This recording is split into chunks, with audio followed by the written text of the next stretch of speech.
later found out. But it wasn't that anyone was entirely to blame. It was humanity's state of ignorance and my destiny that pushed me towards a special quest. During my temporary retirement, my father became really ill, and I had to look after the family again. My friend once visited me at my house, which was very poor compared to his.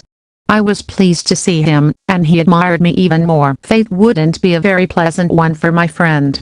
Years later, when he returned to visit me, he told me he had worked in the United States, in companies that manufactured weapons for war. He also took me to an Argentine woman about 15 years older than him and with children, yet he still intended to marry her. My partner. It was around 1983 when a friend from La Jifda University came to visit me, bringing with her a woman dressed in white with Hindu-like features. When I saw her, I wasn't really attracted to her, but she would be the mother of my children. What I liked about this woman wasn't her face or her body, because she seemed a little plump to me, although she wasn't that chubby. What truly attracted me was her mystical way of speaking. She would constantly sigh mysteriously, and her large eyes would narrow toward heaven, naming God. That same afternoon of the aforementioned visit, a program about Jesus Christ was on television, as it was close to Christmas. I asked him what he wanted, and he answered in his distinctively feminine tone. "A glass of water is fine." I sensed her a little uneasy, and told her I did need something else. She then replied that there was a program on television and she wanted to watch it. I sat next to her watching it, and I truly believed she felt like a disciple of Christ. I asked her for her horoscope, and it turned out to be Pisces, a mystical sign. It wasn't complete, her horoscope natal chart, so I offered to complete it. And a very instructive friendship began in my otherwise passive existence. Americo Living Trail 50/50. The first date I had with the woman who would become the mother of my children was around the corner from the house of the friend who had brought her to my home. This time, she arrived dressed in white. Her face was that of a rather humble woman, but with large, Hindu eyes. She stood before me and then bowed, like those people do, when they recognize a spiritual master in someone. This impressed me as much as when, a few days later, she told me that she had dreamed of Drive de la Ferrier, perceiving that she was living in Peru, in a cabin in the mountains, and that she was holding out her hands to him, saying, "Welcome." Of course, I couldn't be sure of his words for all the reasons he later gave me in abundance. Or perhaps he had dreamed of an opportunity and ultimately wasn't able to take advantage of it. She was Chilean, South American, and had been in Nicaragua during the Sandinista Revolution. She then went to New York, passing through Mexico, motivated by a spiritual quest, to join a mystical sect based in India. There, she improved her English, and began to speak it. She then departed for India, to meet the master of his mystical sect. There, she took the corresponding vows, to become a yogi nun. This was a sect where nuns entered into permanent celibacy. In addition, to receive the orange nun's mantle, she required prolonged fasting, and a vow of approximately 3 months of non-speaking, that is, without uttering a word. She told me that she had fulfilled her vows, and, after being recognized as a Hindu nun, was sent on a missionary mission to Spain, near the Canary Islands. While there, she learned of the arrival of Guru Marcelli in the city, and since she greatly admired him, she tried to contact him, but the master had already returned to Mexico. This was apparently the main reason why she removed her yogi's mantle, and returned to civilian clothes. She asked her parents to give her money, and send it to her from Chile. She always did. Then she left for Mexico in search of Master Marcelli. She met him, and had a long conversation, telling him about her revolutionary ideals in Chile and Nicaragua, and then about her Hindu mysticism. The master was greatly impressed and recognized her as a candidate for his disciple. When we first met, she had already had this visit with Maestro Marcelli, and told me that the maestro commented, "Do you realize how much it took for you and me to physically meet? New bombs have been invented, several governments around the world have changed, and all just so you and I could make contact." I asked her what she was currently doing, and she told me with tender enthusiasm that she was working with Nazarene children at the Quinto Sol School in La Gfu Solar. I became interested in her, primarily because I calculated that she was a woman with spiritual experience, and also because I lacked practical sexual experience. Americo Living Trail 51/51. A short courtship. I started to to frequent her by visiting her at that school that was located south of Mexico City. I realized it was true that she was always on the go and didn't have a place to stay, so in a matter of a month or two I offered her my place, and she, who was generally under emotional stress, accepted. She felt sick and wanted to rest. I thought it prudent to speak with my maestro Marcelli, and went to visit him at his office at the world headquarters. He learned about my meeting with the Chilean woman, and that I was interested in forming a relationship with her. I asked him what he thought about this woman, and he said, "That woman is going to go very far." I wanted to understand that he approved of the relationship, and was actually happy, and that was the truth. Unfortunately, over time, I would realize that my teacher couldn't categorically differentiate between a true woman and a false one, but I myself would receive from life the necessary lessons to help me perceive this remarkable and difficult to achieve difference. For now, I started thinking about building a slightly larger room, so I could live there with my partner. The poverty in which I lived in contrast to the wealth of total freedom was so radical, that it would take a very brave or very crazy woman to risk marrying me. Since my adolescence I had sought an independent room for myself, despite the extreme poverty in which I lived, and the 3 or 4 times in Netzahualcoyotl that I built a wooden room with a roof, made of cardboard sheets. It happened that a relative on my mother's side had an emergency, and had to give it up. Just when my partner appeared, I was in a room so small, that I had to put hinges on my cot, so that it could be moved and stand upright, against the wall, in order to have a minimum of space, to stand in this unusual room. This independence was primarily due to my need to read a lot. Indeed, my adolescence, after leaving university, was a time of intense reading, as I was ignorant of many things I was hungry to know. Among my research into philosophy, astrology, and other topics, I also studied the 19 books of Lobsang Rampa. As always, I didn't have enough time or money, but my enthusiasm was great. One of the main reasons for my research was undoubtedly sexuality. For this purpose, I had purchased a 2-volume encyclopedia of sexuality that discussed how sex was. Americo Living Trail 52 practiced according to the traditions and customs of many countries around the world. I also became an ardent follower of Xavier Hollander, whose main book was titled The Merry Madam. I truly grew to love this latter prostitute, and at one point, she became my guru.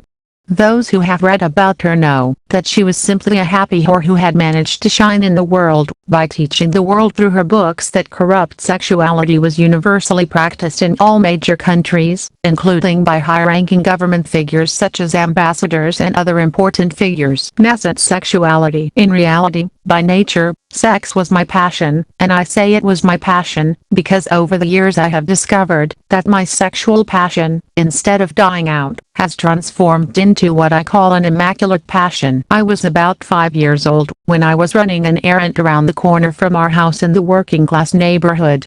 I was distracted when, less than 2 feet away from me, 2 sweethearts in their 20s exchanged a tender, romantic, and deep kiss. They didn't see me, because I was too small and there was no light on that corner.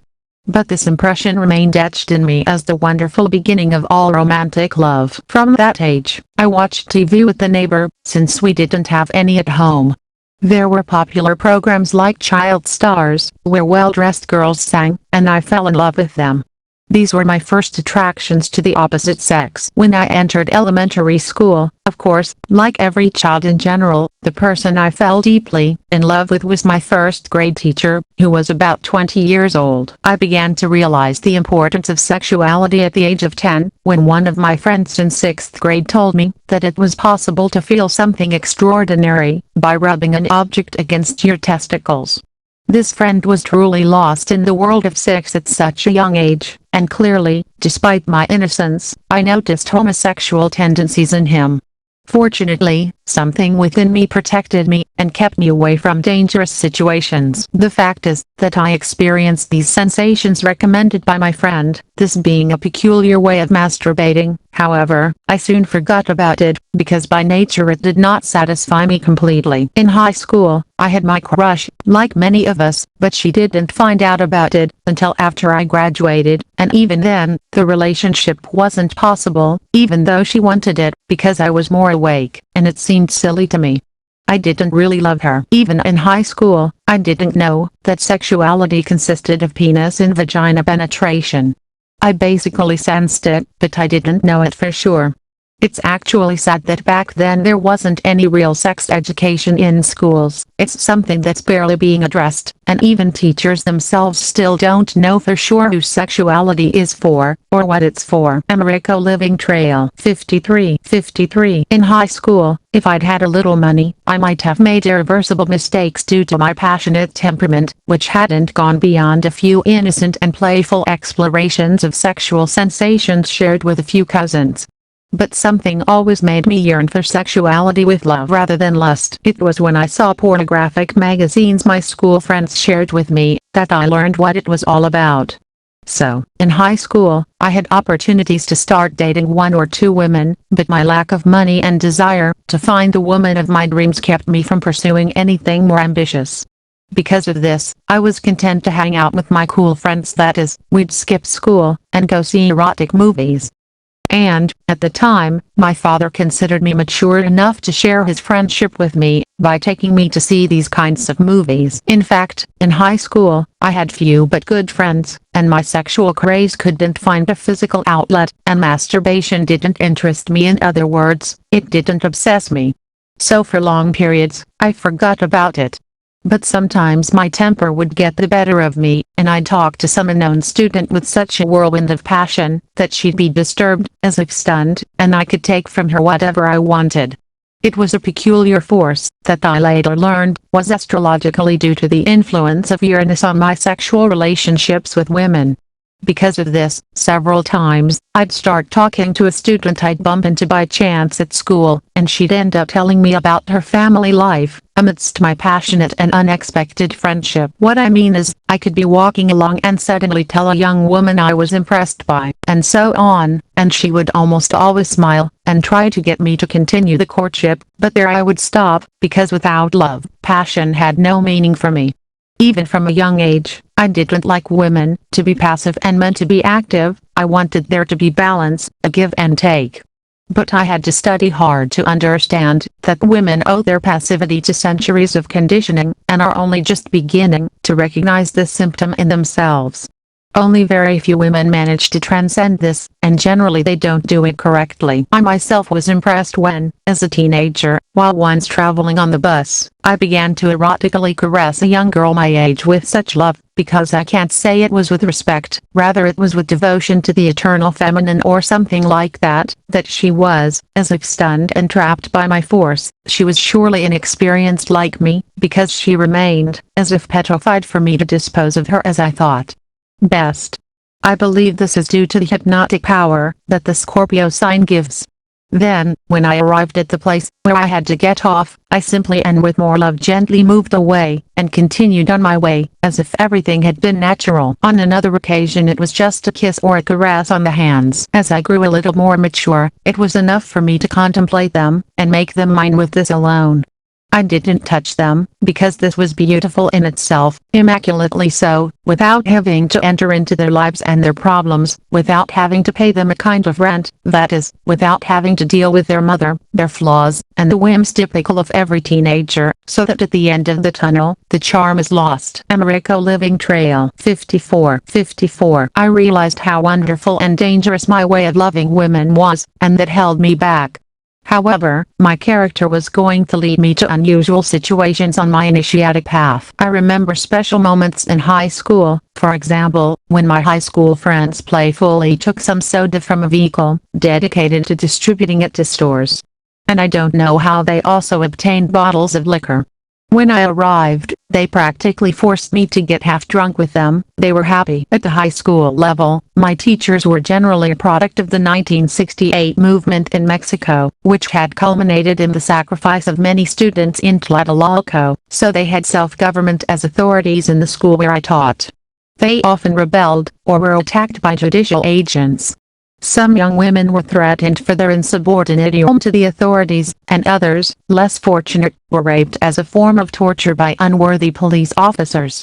Other young men were beaten and coerced so that the government could maintain a degree of control in these types of schools. In reality, although I was enthusiastic about this game of revolutionary student guerrilla, lover of the people, something always protected me, and when I got to school it turned out that the thugs sent by the government had already done their thing, but not a scratch came to me. By chance, I came into close contact with several professors who had been active in the 1968 movement.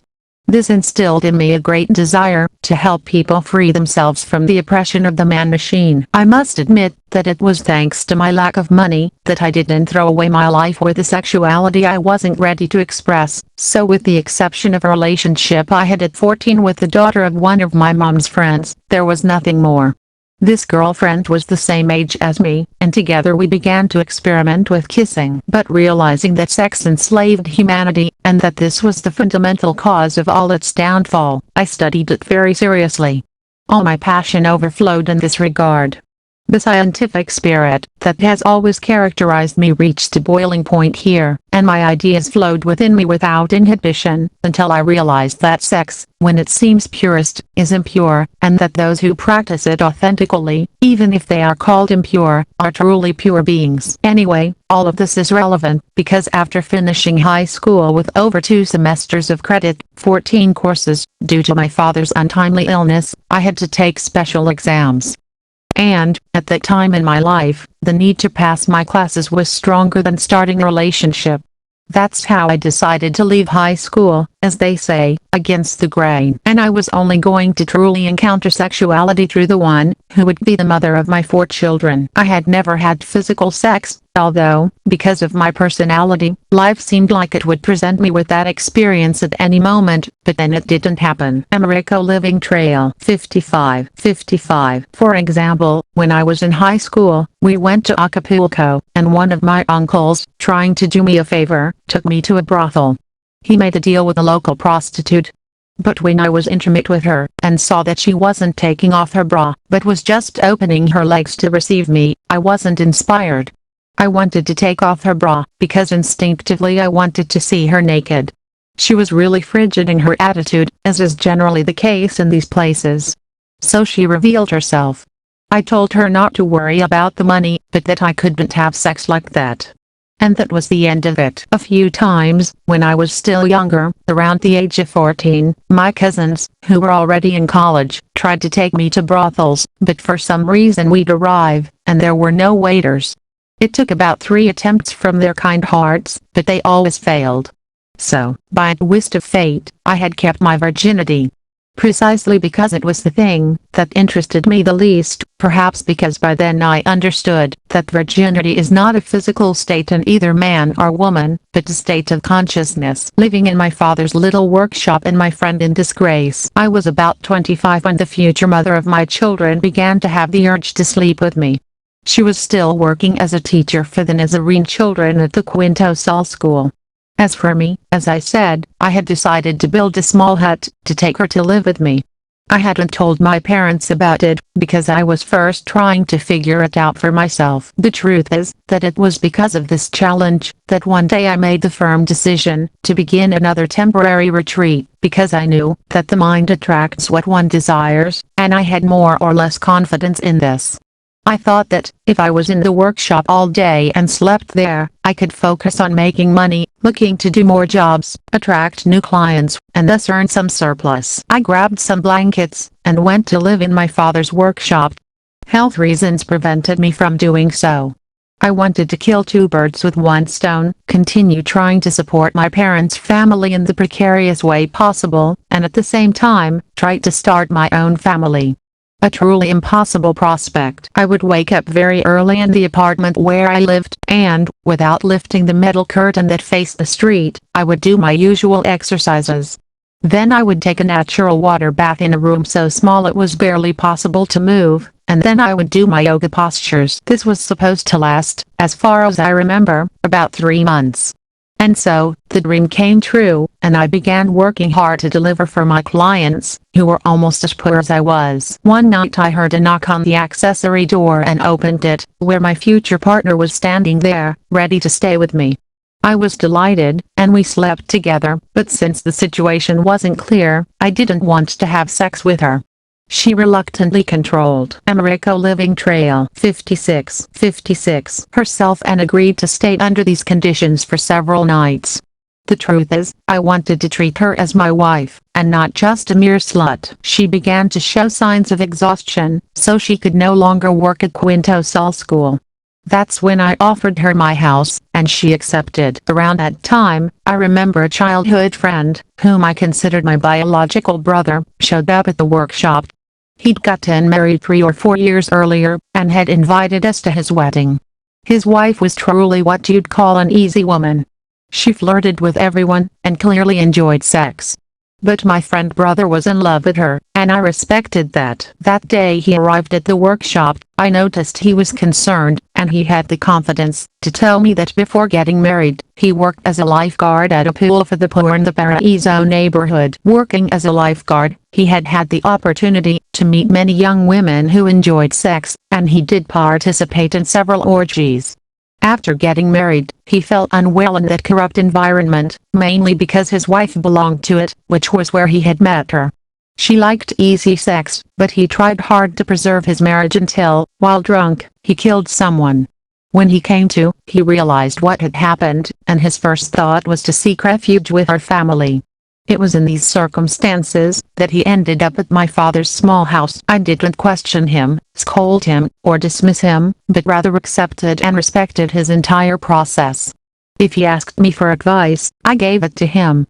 But what he simply wanted was to be able to shelter in the workshop. We had a useless van and I offered it to him to sleep there at night. So sometimes he would rest in this truck and I would stay with my future partner in the old loft inside my father's workshop. This situation lasted for about a month, and one morning he told me he'd decided to turn himself into the authorities, because he didn't want to live on the run forever. I told him to think it over, and he replied that he'd already thought about it. He packed his things, and then disappeared for 2 or 3 long years. When I found him again, he'd already been released from prison, because his brother was a judicial officer, and because he'd turned himself in, he was able to get bail. Except he'd never be the same again. He'd tried drugs to excess, and because of fights inside the prison, he was very violent. He had an accident, and they had to cut a section of his small intestine. When I asked him why he got into drugs, he told me that when you're in jail you have to smoke drugs. They didn't give you any choice. I was saddened by this, but now he was living with his new love, a prostitute from the nightclub where he worked, keeping order and getting drunk. So I went on with my life, and he went on with his. Americo Living Trail 57. The shack was ready, with brick walls and an asbestos roof, and although the windows were missing, I considered it to be good enough to begin this strange adventure called a relationship. I became convinced that it wouldn't be possible to legally marry my partner because, after traveling back and forth to different countries, she didn't have all her papers in order. So, I decided right off the bat that we would live together in our newly built house. My parents had no choice and finally accepted my way of doing things. Getting to know my partner and her preparation for a psychoprophylactic natural birth. After a year and a half our first child was due, the following year the second, and finally, in 2 more years, twins, that is, really coots, a boy and a girl. She never felt happy, no matter how she appeared, because she wasn't really designed to try, not that I know of, or even with me. However, many believed she was a mystical woman without worldly problems, and, therefore, that nothing could harm her. When she met friends, especially foreigners, she would hug them, and genuinely cry with joy. It was her way of life. Once, we went to the Anthropology Museum, and you could see how she would remain absorbed, staring for long periods at the artifacts and relics there, redolent of the earth and ancient wisdom. It wasn't ecstasy, but rather a kind of escape. It was a very emotional feeling, because by nature, she lacked a true culture, even though she managed to attend university in Chile without finishing. As the days passed, she felt more unstable, nervous, dissatisfied, and finally, violent. When we were with our friends, he would discover ways of trying to outdo me, and at every opportunity, he would speak ill of me, criticizing me at his convenience, and trying to make them notice that I wasn't perfect. He did all of this in a very humble way. It was a kind of mystical blackmail, usually without my knowledge. So soon many of my friends knew about the situation and sometimes believed in her due to her mysterious, contemplative nature, and also, because Mexicans are generally very impressed by people who travel to distant places in the world, and she was one of these people. She didn't want to accept that she wasn't happy inside, and that she was actually suffering from intense neuroses, or rather, hidden schizophrenia. But at the time, she couldn't make a diagnosis of that nature, because she knew nothing about women. In any case, I tried to maintain my status by practicing a lot of yoga and meditating whenever I could. I wasn't a great meditator, yet in fact, as far as I know, the GFU doesn't. Americo Living Trail 58 teach meditation to the point where I was only allowed to do it once a week, and for a session lasting half an hour to an hour at most. Over time, she began to express her discomfort at being confined to one place for the rest of her life, so her pregnancy filled her, not with excitement but with confusion. I put all my effort into preparing her for a painless birth, and that's how the birth of our 4 children came about, thanks to the advanced psychoprophylactic birth protocols and the help of friends and relatives. The first time she received medical care was at a hospital in a good part of Mexico City, for middle-class people, thanks to the help of a friend from La GFU who worked at ISSSDE, which is why the service was offered to us. The second child was born in a social service hospital and I didn't pay with money, because I didn't have any. They only asked me to donate my blood. In the last 2, the twins, I remember writing about topics related to time and space. The doctor's care was also first-rate, meaning ultrasound and all that. It was a social services hospital, but in a good area of the city, so this time I was given a minimal charge. I was short on money, and Miss Luna was adamant that I pay, or they wouldn't release the children to me. My father reluctantly lent me some money. So I scraped together as much as I could, and went to see the doctor who delivered my 2 children. I explained my situation, and he helped me get them out of the hospital at a price I could afford. On this last occasion, the name Salomon was clearly visible on the adhesive fabric bracelet my partner was wearing. It actually referred to a substance, solution XX, but because it was written quickly, it looked like it said Solomon. Similar things happened with the other children. For example, when the second child was born, the lines on his hand clearly formed a large Star of David, but over the months, the lines changed. When we told a reverend about this, he paused for thought and said, "When you find your master, that star formed with the lines of his hand will appear to you again." When the first child was about to be born, I thought it would be best for us to walk along the street, so the child could emerge from the womb more quickly. So we went exploring the nearby streets, and came across a house that said, College of La Ferrier. There, a group of people were studying the psychological purposes of the Master de La Ferrier, and the group's instructor, as soon as he saw us standing outside, stopped the instruction, and went to the entrance gate, asking us with a very serious attitude, certain that what they were studying there was something very sacred, and that we shouldn't listen to it. So why did the Master write it? Demanding that we leave. At the time this first child was born, an unusual aspect called Casimir appeared in his horoscope chart, which is interpreted as having a secret contact with the higher solar system. Americo Living Trail 59 The evidence of becoming a guru and the real story of my partner. Little by little, over the course of a difficult relationship, my partner told me things about her life. My sisterly nature put her between a rock and a hard place, and made her tell me things that were unspeakable for a yogi nun, a disciple of Master Marcelli. In fact, she told me everything, when she no longer had any way of getting me out of the relationship we had begun.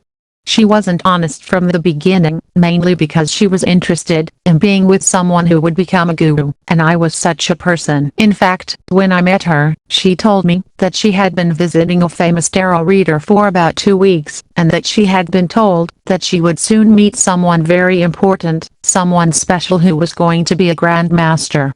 This was due to the first card of the major arcana, which is called the magician, etc. Then when she was already my companion, once she was desperate because we had nothing to eat, and apparently I did nothing, she went, as usual, to accuse me to Maestro Marcelli, and he looked at her very seriously, according to what she told me, and said, "Tell him to have all the millions he can, to become a millionaire, because I am going to put the cross of Guru on him, and when that happens I don't want him to miss the money." She was surprised. Her spiritual suspicion hadn't been in vain.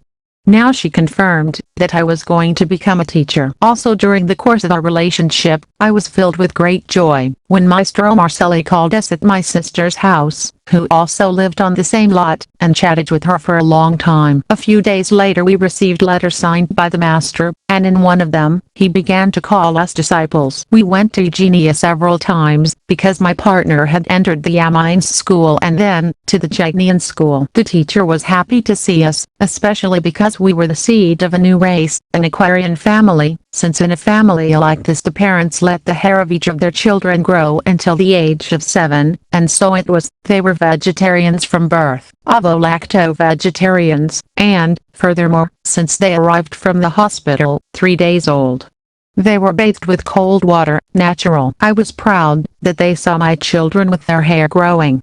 Because, in my ego, I felt like La Institucion I'd never been respected, and having children was a way for me to earn a place there. They were baptized by the GFU masters, who laid hands on them.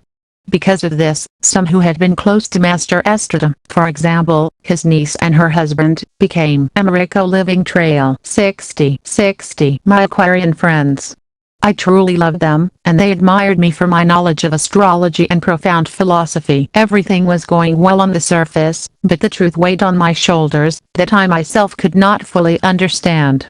All in the desire to finally become a recognized guru within La Institucion. My real situation, social, emotional, sexual, family, and, in short, initiatory, was very different from what was supposed. My partner was experiencing schizophrenic crises.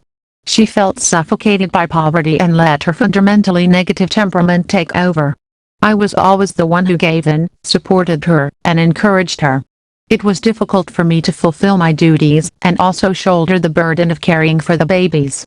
But in general, she dismissed all of this as insufficient, not as an attempt to help me get ahead, but rather as a competitor to be eliminated.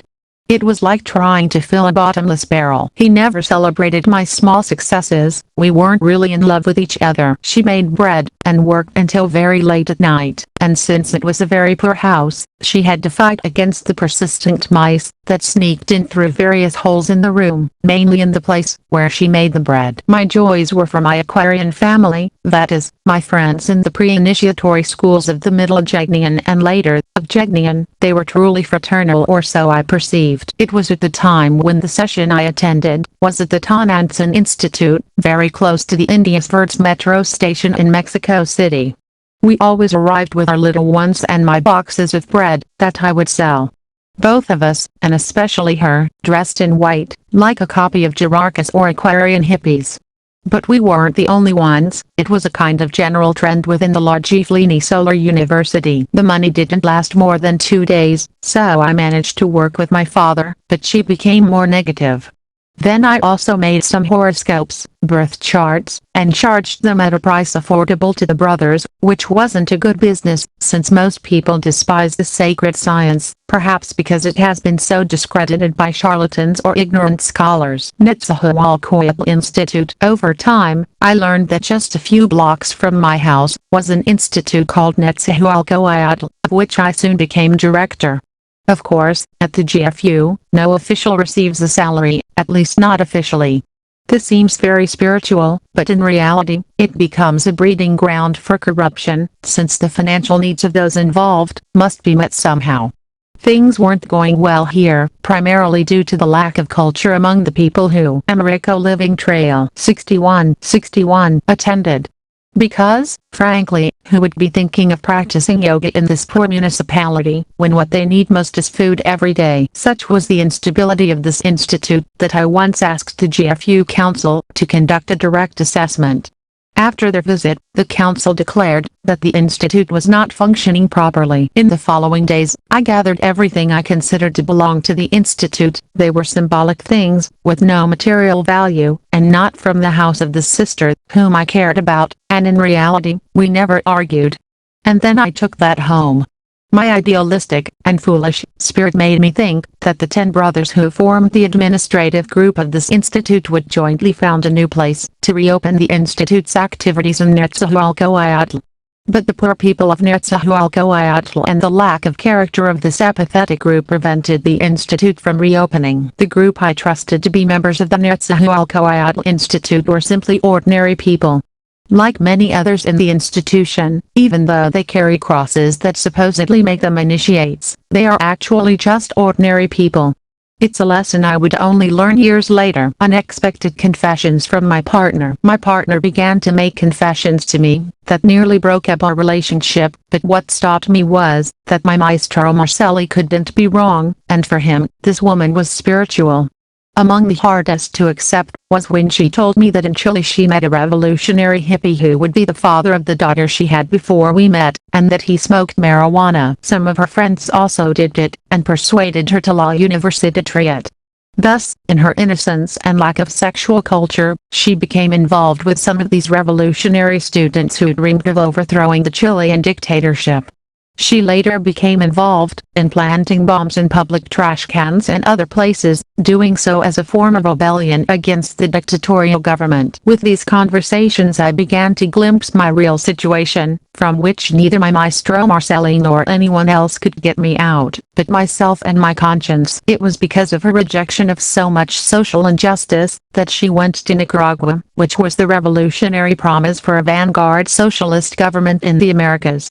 But such revolutionary groups had ties to parties where drugs and sex were involved. At the time, her partner, the father of her daughter, was so involved in drug dealing that he didn't care much about what happened to her anymore.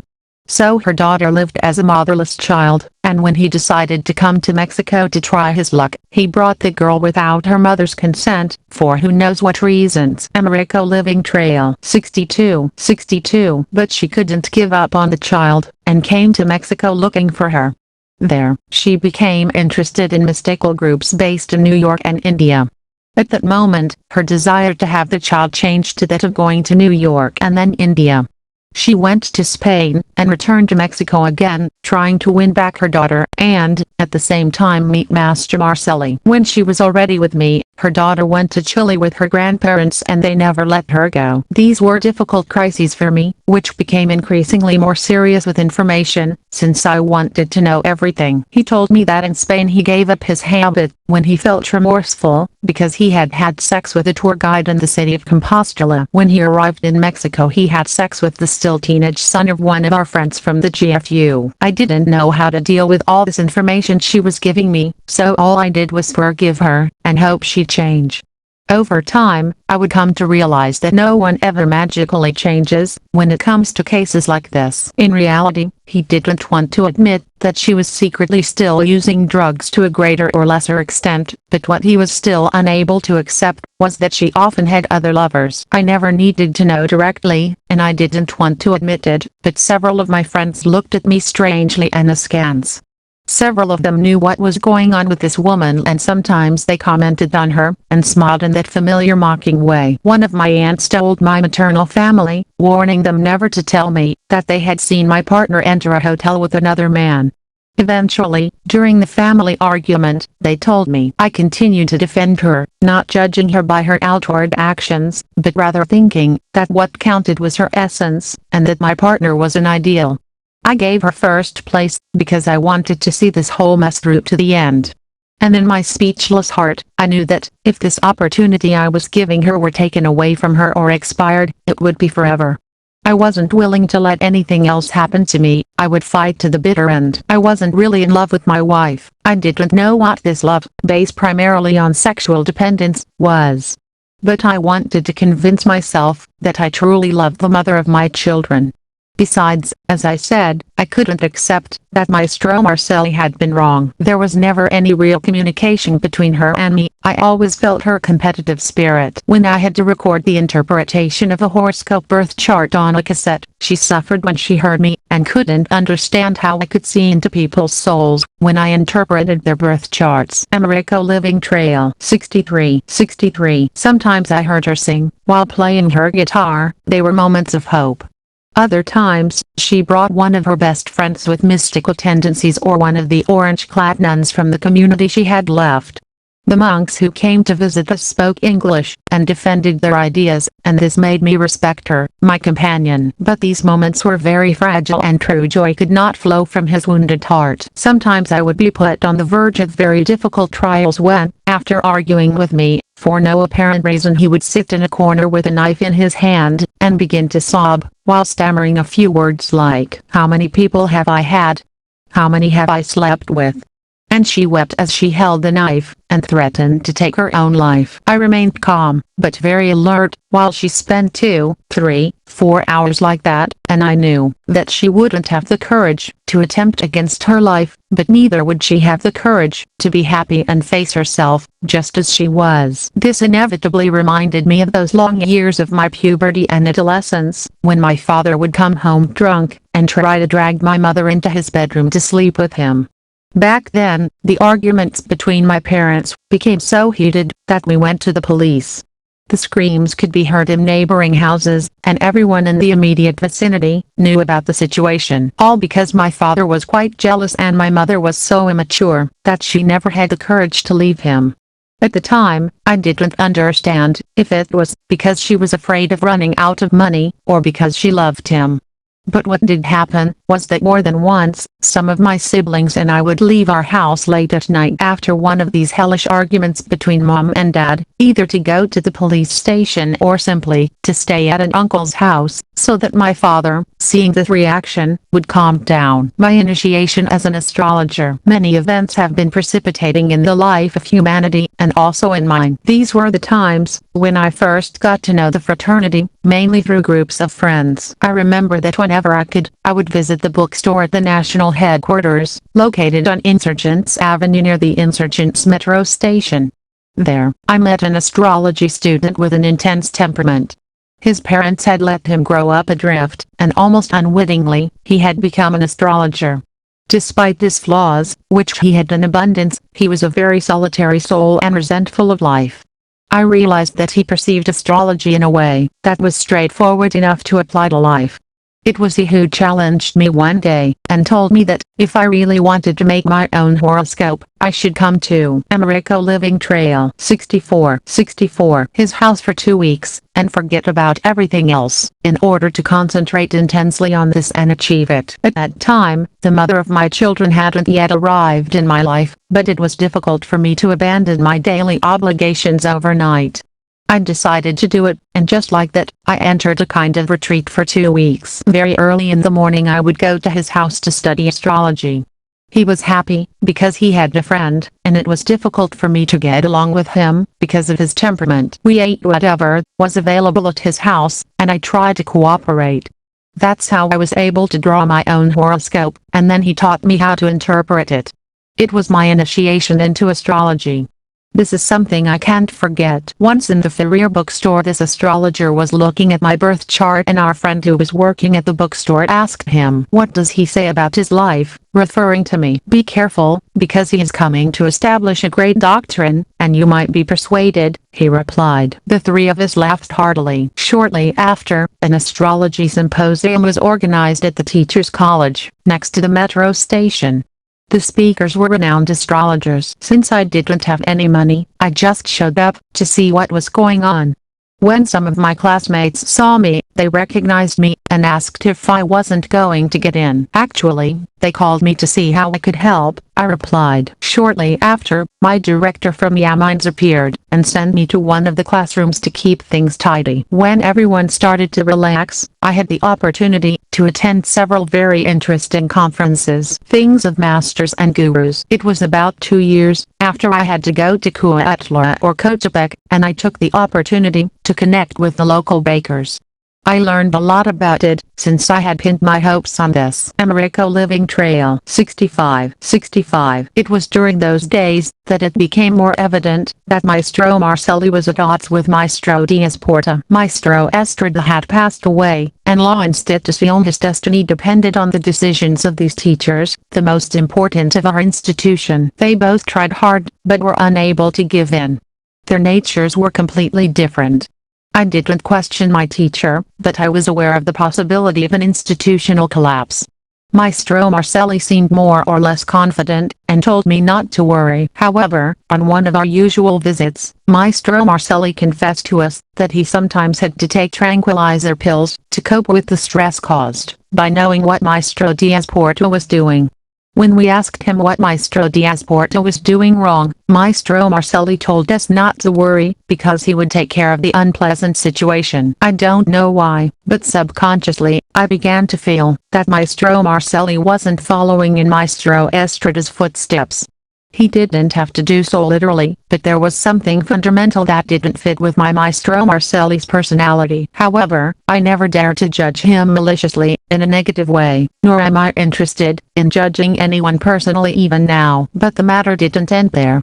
I also realized that even among the founders of the Order of Aquarius, Estrada and de la Ferrier, at one point a friendly tension began to arise between the two masters. And to my misfortune, the most even-tempered seemed to me to be Master de la Ferrier.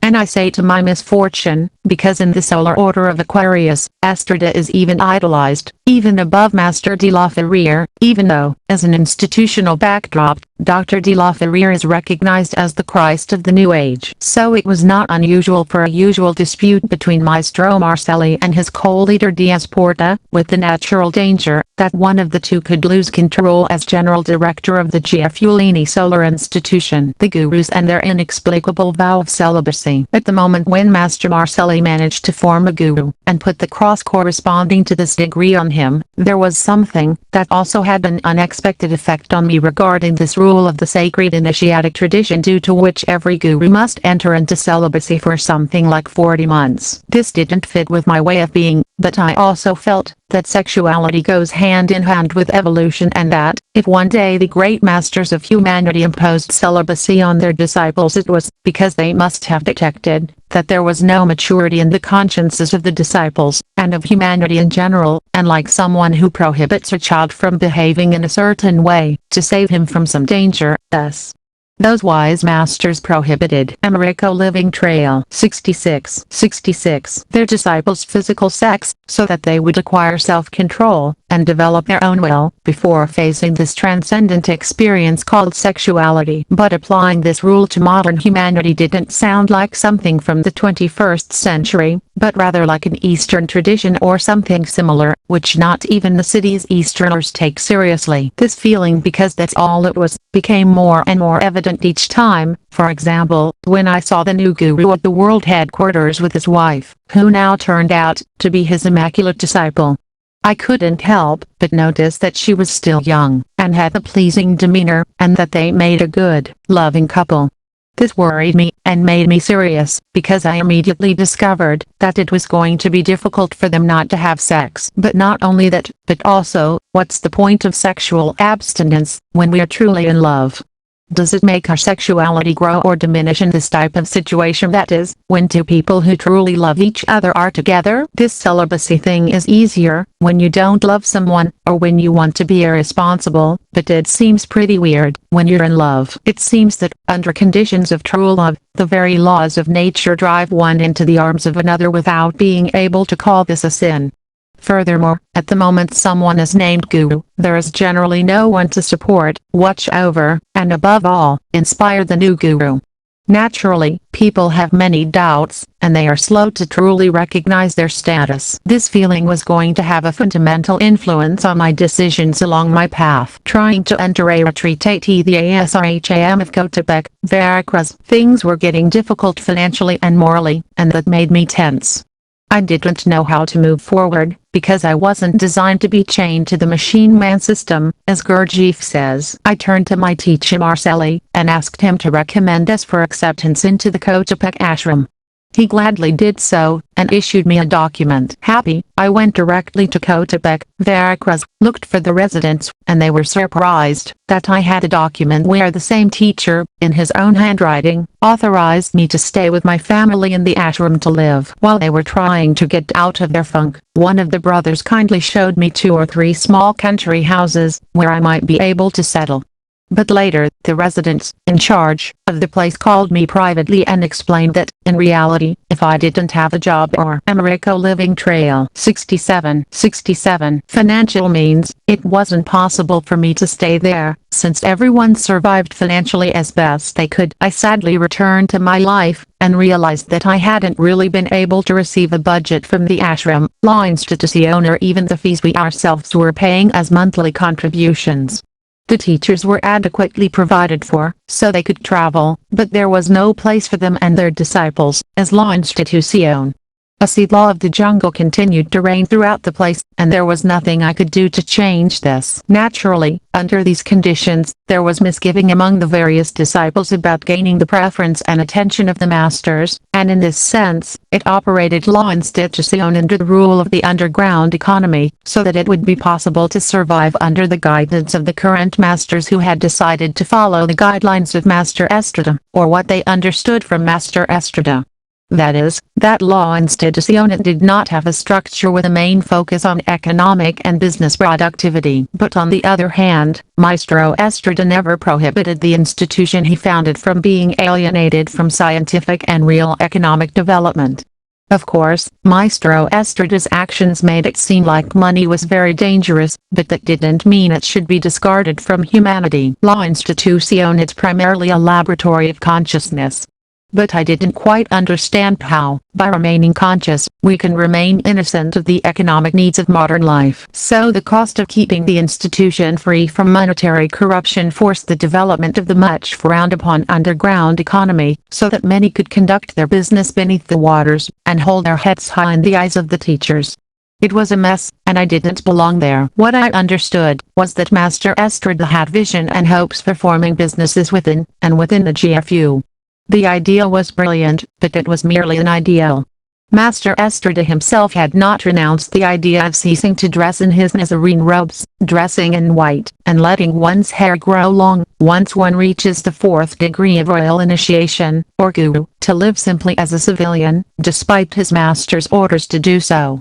And now, everyone in general tried to imitate Master Estrada, and no one in the world, as a human among humans, was able to understand what it means to have to get up the next day, and go to work without being able to take refuge in a cloak and a cross, that would allow us to acquire the respect of the institution, so that it would decide to look after our primary needs, food, shelter, and group love. The gurus making their own decisions. Master Marcelli, knowing that Master Estrada had left written orders so that they, Master Marcelli and Diaz Porta, could gradually acquire the following degrees of royal initiation, was what seemed to give Master Marcelli the strength to feel at the same level as, and at the same time independent of, Master Diaz Porta.